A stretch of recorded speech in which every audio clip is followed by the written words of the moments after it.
Hello ചെറുക്കളെ, ഇന്നൊരു വിഷയം പറയാനാണ് കേട്ടോ. SIR ഫോം എന്ന് പറഞ്ഞ എല്ലാവർക്കും ഒരു സംശയമുണ്ട്. ഒരു ഫോമാ തരാന്ന്. ഇന്ന ഒരു ഫോം അല്ലേ തരാ, കേട്ടോളി. 2025 വോട്ടർ പട്ടികയിലെ 2 കോപ്പി വീതമുള്ള ഫോമാ തരും. എല്ലാവർക്കും ഇതേപോലെ 2 കോപ്പി വീതമുള്ള ഫോമാ തരും. ഇനി ശരിക്കും അങ്ങോട്ട് ശ്രദ്ധിച്ചോളി. ഇതെന്താ ചെയ്യേണ്ടതെന്ന് വെച്ചാൽ, ഒന്നാമത്തെ ഈ കോളത്തിൽ ഇയാളെ ഫുൾ ഡീറ്റെയിൽസും കാര്യങ്ങളും എഴുതുക. ഇപ്പോഴത്തെ ഡീറ്റെയിൽസ് ആട്ടോ എഴുതേണ്ടത്. ഈ വ്യക്തിക്ക് 2002 വോട്ടർ പട്ടികയിൽ പേരുണ്ടെങ്കിൽ 2002 വോട്ടർ പട്ടിക നോക്കി അതിന് വേണ്ട ഡീറ്റെയിൽസും കാര്യങ്ങളും ഇവിടെ എഴുതി കൊടുത്താൽ മാത്രം മതി.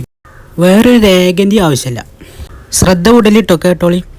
ഇനി 2025 വോട്ടർ പട്ടികയിൽ പേരുണ്ട്, 2002 വോട്ടർ പട്ടികയിൽ പേരില്ലാത്തതെങ്കിൽ ഇവിടെ ഫുൾ ഡീറ്റെയിൽസ് എഴുതുക. 2025 പ്രകാരമുള്ള ഡീറ്റെയിൽസ് എഴുതുക. ഇവിടെ ഈ വ്യക്തിക്ക് വോട്ടില്ലാത്തതുകൊണ്ടേ ഒന്നും എഴുതണ്ട കേട്ടോ. 2002 വോട്ടില്ലാത്തോല്ലോ കേട്ടോ. 2002 വോട്ടില്ലാത്തോലെ ഇവിടെയാണ് പൂരിപ്പിക്കേണ്ടത്.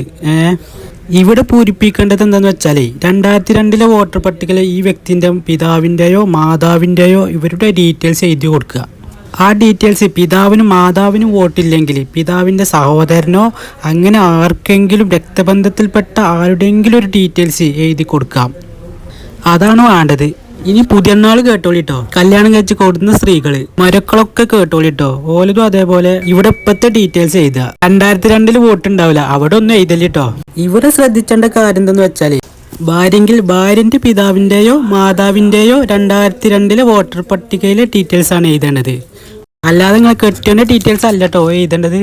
ഒരിക്കലും കെട്ടിയോന്റെ വോട്ടർ പട്ടികയിലെ ഡീറ്റെയിൽസ് എഴുതല്ലിട്ടോ. ഇനിയിപ്പോൾ 2025 വോട്ടില്ലാത്തവർക്ക് ഓല ചേർക്കലൊക്കെ ആക്കും പോലെയാണ്. അതിനെപ്പറ്റി ഇപ്പം ബേജാറാവണ്ട. എന്നാൽ ശരി.